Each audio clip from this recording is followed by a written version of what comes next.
Good day. Welcome. My name is Jay. I work for NGINX and I'm based in Melbourne, Australia. In this video, we're going to talk about how you can configure NGINX Plus as a web application firewall utilizing the App Protect module. From an agenda perspective, what we're going to cover is, of course, the standard understanding of what exactly is a web application firewall. We'll look at NGINX App Protect and what value it brings for you and your enterprise. From a demo perspective, we look at how you can configure NGINX Plus App Protect running on a container on a local virtual machine, and we'd also configure it on a Kubernetes Ingress controller. A quick recap of what we've done so far. So in this series of videos, we've covered how you can configure NGINX Plus as a web server, a reverse proxy, as a load balancer, as an API gateway. We've also seen how you can configure it as a Kubernetes Ingress controller. In the video today, we're going to focus on how you can configure it as a web application firewall.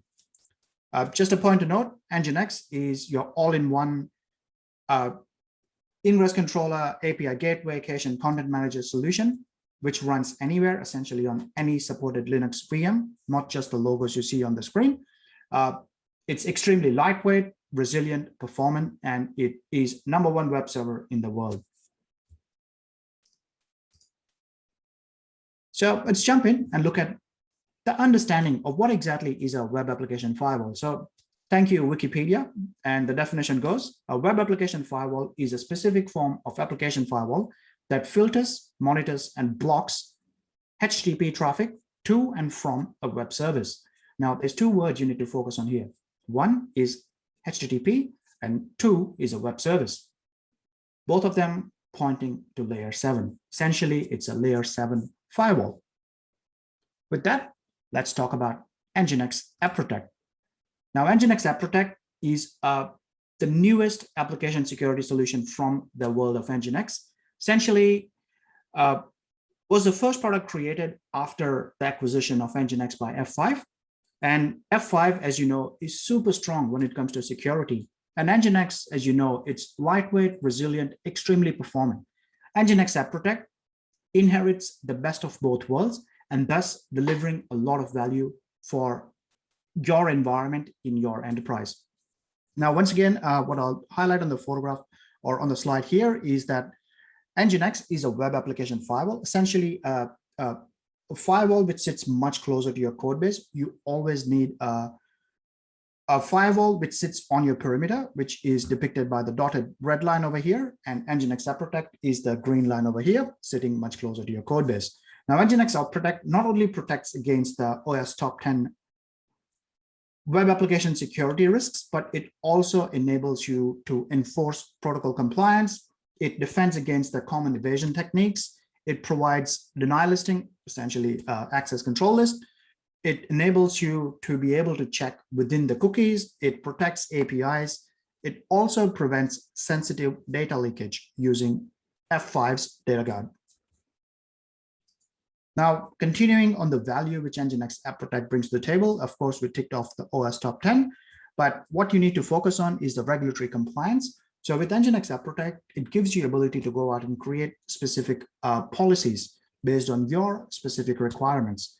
These policies can contain a list of signatures which you want to refer to or deny. You can run these policies whether in transparent mode, in blocking mode, in masking mode. You can enable data guard. You can go out and add user-defined signatures. Say, for example, you wanted to catch a specific word, and if a certain word is included in the request or the header from the request coming in, you want to reject that. You can go out and be as granular as you want in creating your specific unique policy. From a deployment perspective, once again, as I mentioned, NGINX App Protect sits much closer to your code base, so it runs in addition to your existing perimeter security. And this is where I get asked a lot in terms of why would you need a web application firewall which sits much closer to your code base in addition to something which is already at the perimeter. So if you have a monolithic application and you just have perimeter security, you are completely fine in a scenario like that. Because in the world of monolithic applications, every single service and function is contained within that one monolithic application. There's only one way in and one way out. And in most of the cases, these monolithic applications are written by developers on-prem, and every single line of code running in that environment is written by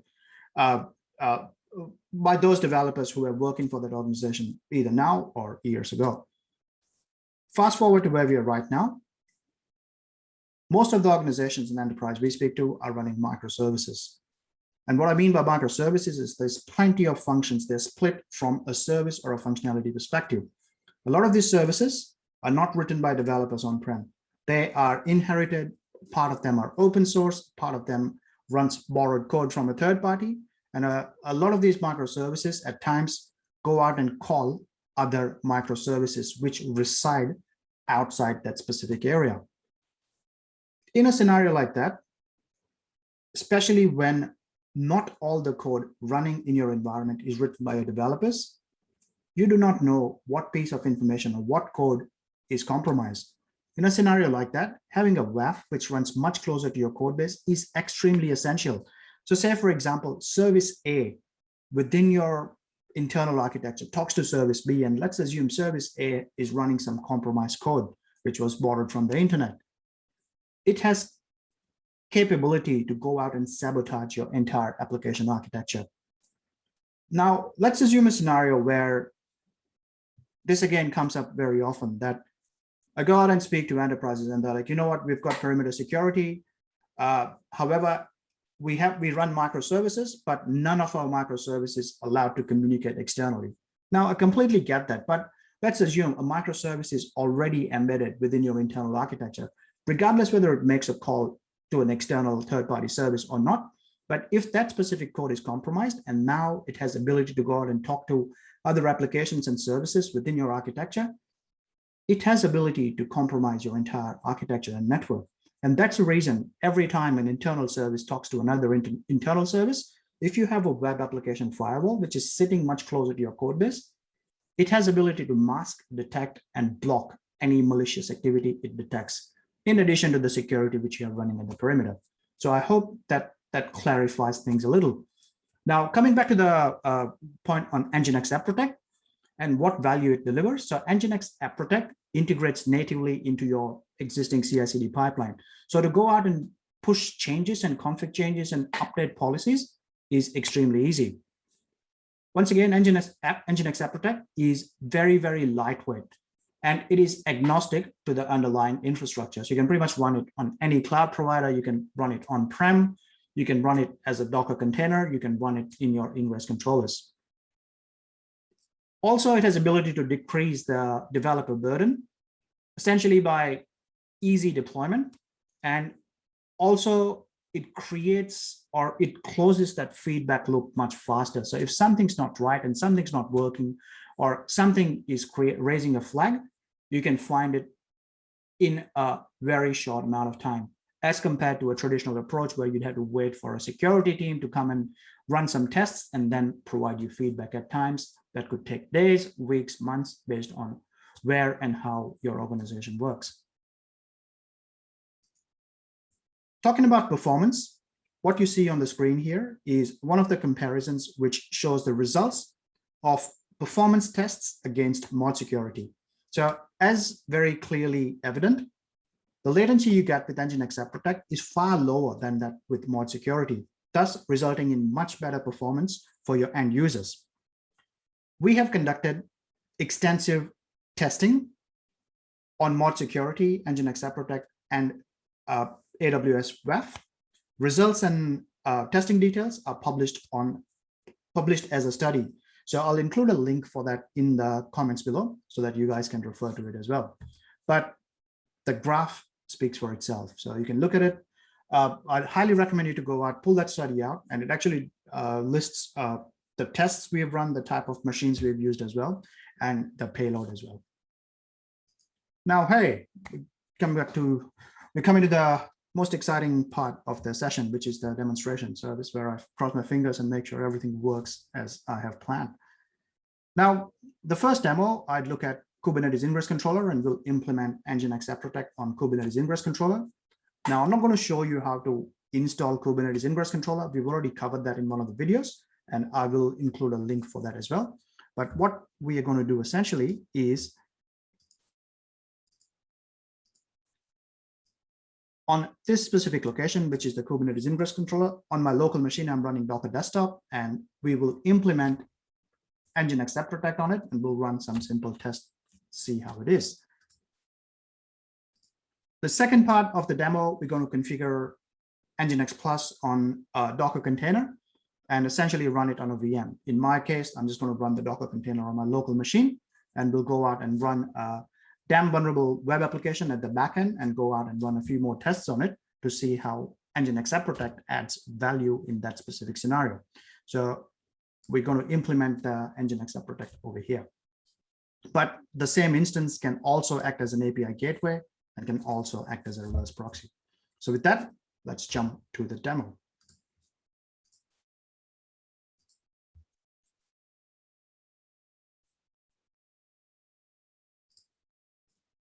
Perfect. So this is my screen, and this is Kubernetes. So let's have a look. kubectl get pods.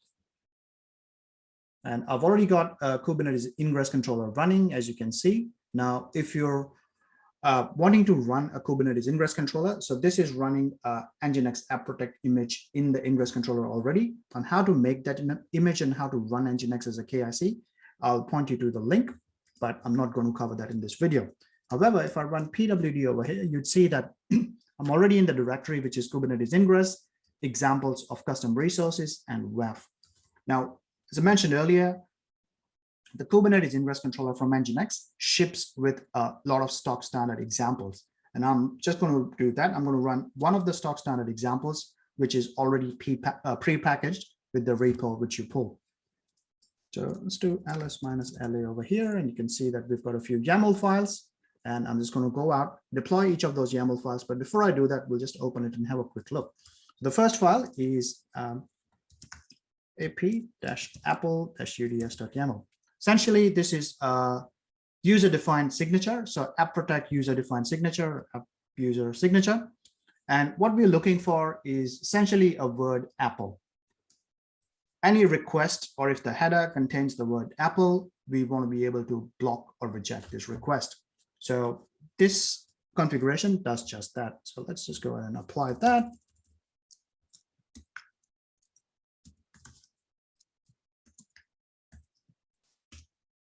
Now the second one is the AP data guard. And this essentially enables the data guard. So if it detects something like a credit card number, as you can see over here, where is the credit card number going? Social security, so it's masking the data, and yeah, credit card number is true. So that's what I was looking for. Yeah, so anything which looks like a credit card number, it goes out and blocks that data. So let's apply that.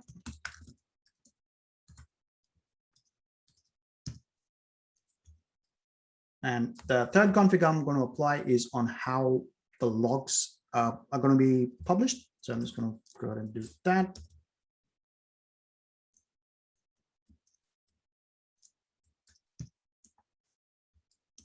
And let's have a look at the syslog.yaml. Essentially, this pipes out the logs to the syslog files, essentially to port 5 and 4. If you've got external monitoring tools or logging tools, you can easily configure elk stack and point logs to that so that you can use elk to view all the logs.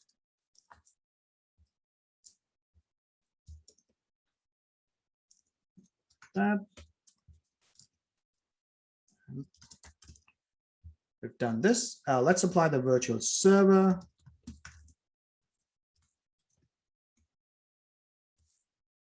And before we apply the WAF, let's have a look at what the WAF actually entails. So we've got the WAF policy enabled true. So the WAF is turned on, and it's referring to the policy, which is data guard, and the log configuration is what we have defined earlier. Let's go ahead and apply that.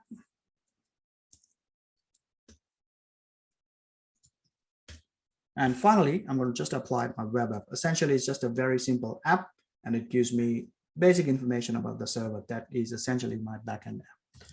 Let's have a look at it before I apply. So essentially, this is what the app is, just a plain text-based hello.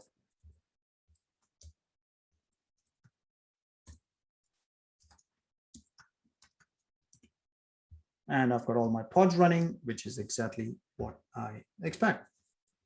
Now, let's go ahead and first of all, see if I can hit my app. Paste that here. The app actually expects the host file or to have a host name webapp.example.com, and that's the reason I'm just passing it in the curl command. Hit enter and whoa, it's got a response back. That is exactly what we want.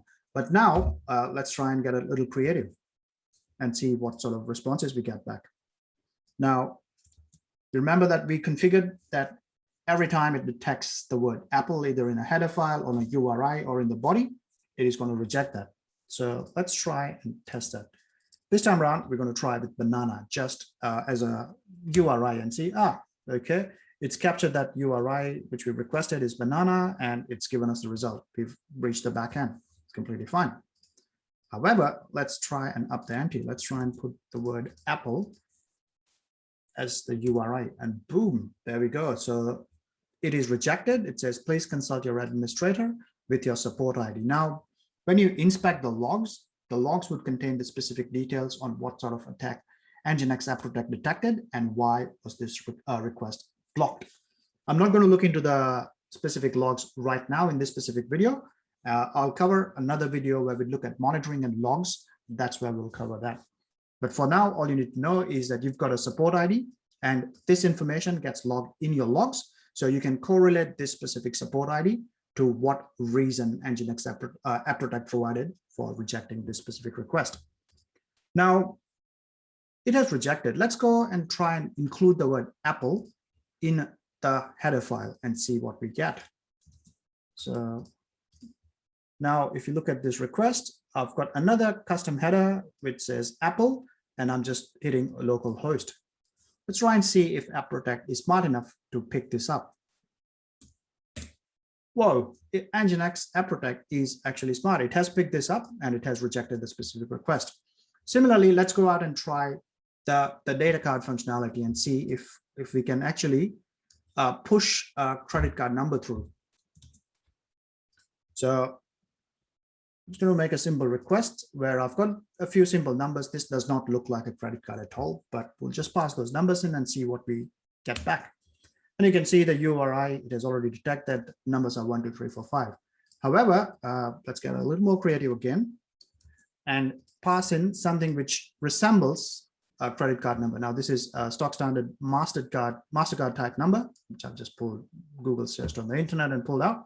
And let's try and see if we hit enter on this, what happens. We hit enter. Now, NGINX App Protect at the moment is running in transparent mode, so the request has actually gone through the backend. However, what is done is it has actually masked the data, only showing you the last 4 characters, but all other characters have actually been masked by NGINX App Protect. And this is exactly what we want. So in a scenario like this, if I was to try and go WAF, and if we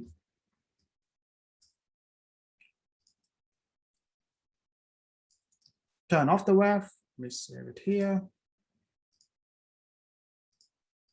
And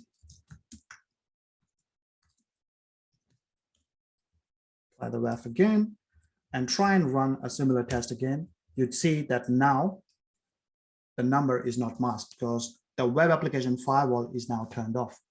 So you can see that web application firewall is actually working. Similarly, if we run a few simple tests again, and see we've got Apple in the custom header and hit enter, you're still hitting the backend application with the custom header Apple previously, which got rejected over here. Now,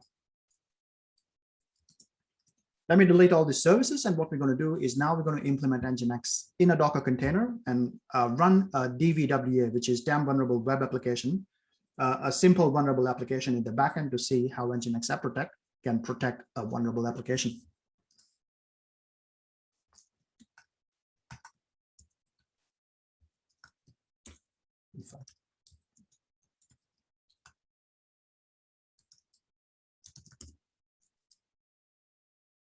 we should do it. So this essentially just removes the Kubernetes Ingress controller, releasing the port 80, which is localhost on my local machine.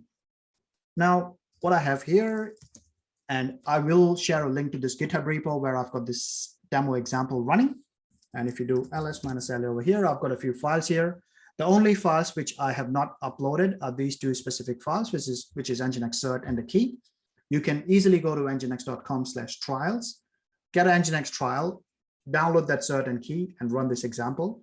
Create an image with NGINX App Protect, and then you can run the specific demo, which I'm about to run. So let's have a look at the Docker file and see what it is. Essentially just goes out and installs NGINX App Protect, NGINX Plus, also puts in App Protect attack signatures and also the threat campaigns. Now I'm just going to come to the Docker compose file and have a look and see what it's doing over here. In fact, this is not very clear. Let's do this. Hopefully this is a little more clearer than what it was previously. So all it's doing is bringing up a couple of containers. Container number one is just a damn vulnerable web application. We're giving it a container name. And the second one is your NGINX App Protect. Now, I've already got this container pre-built in my local machine just to save time. And on the volume, it's taking a few files from the local machine and pushing it in the running container. So just close that here, come back here. And let's do Docker images and grab app. Let's do that.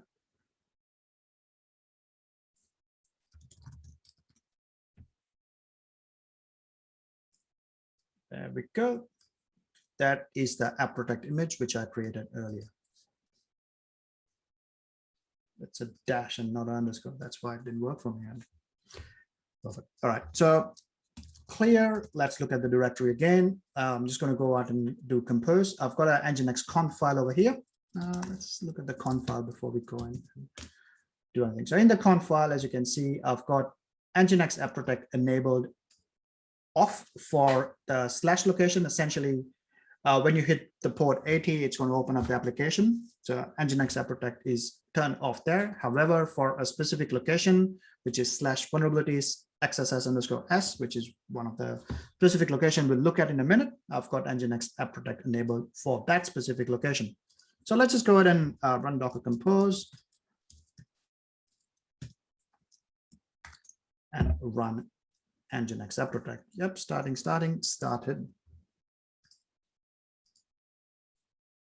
Jump out here. Localhost. There we go. Application has loaded. Admin and password, either username and password to get in. And it creates a database at the very first logon. So there we go. We are in. Now you can go in and there is a lot of areas you can go out and be a little naughty. I'm just going to come out here and just run a simple ping command on 127.0.0.1. And at the same time, I'm just going to cat on the password file and see what comes back. Let's do that. Yay, there we go. I have been successful in catting the /etc/password file. Now, if this is your production environment, you do not want this to happen. So we'll fix that. We have the right solution. But before that, let's just go ahead and look at the XSS stored parameter. And this is the vulnerabilities /XSS_S. Now, this is where we have got NGINX App Protect enabled or on. So let's just go and see what this actually does. And this specific section or a location, we have got NGINX Data Guard or App Protect Data Guard enabled on this. So every time it detects something which looks similar to a credit card number, it's going to mask that data. So let's say J message. This is my CC number. Let's see what happens.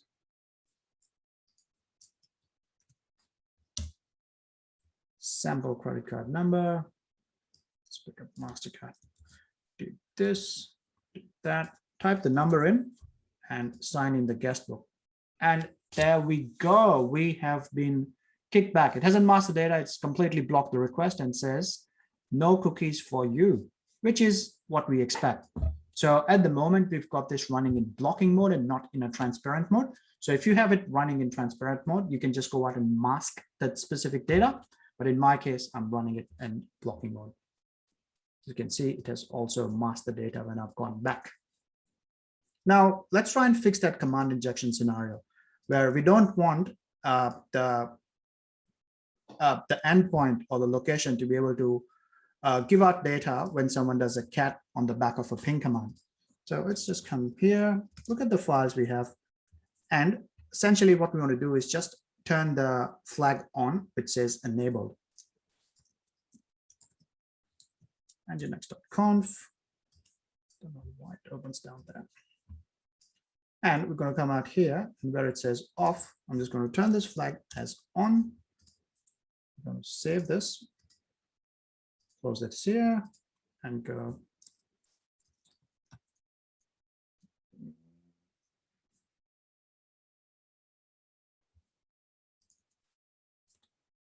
Copy that.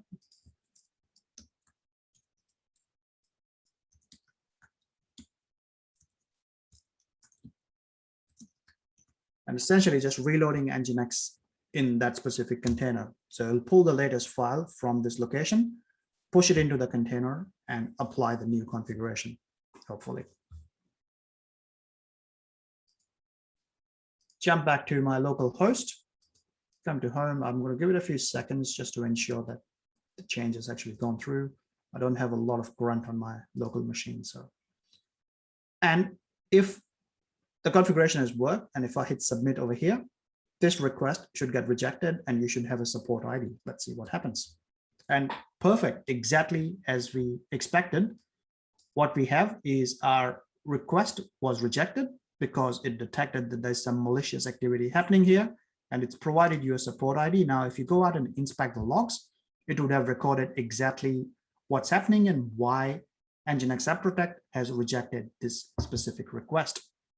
So from a demonstration perspective and a session on NGINX App Protect, this is all I had. Now, this is very high level. I haven't gone into the details of the threat campaigns and the specific signatures, or we haven't even looked at how policy looks and how you can configure that.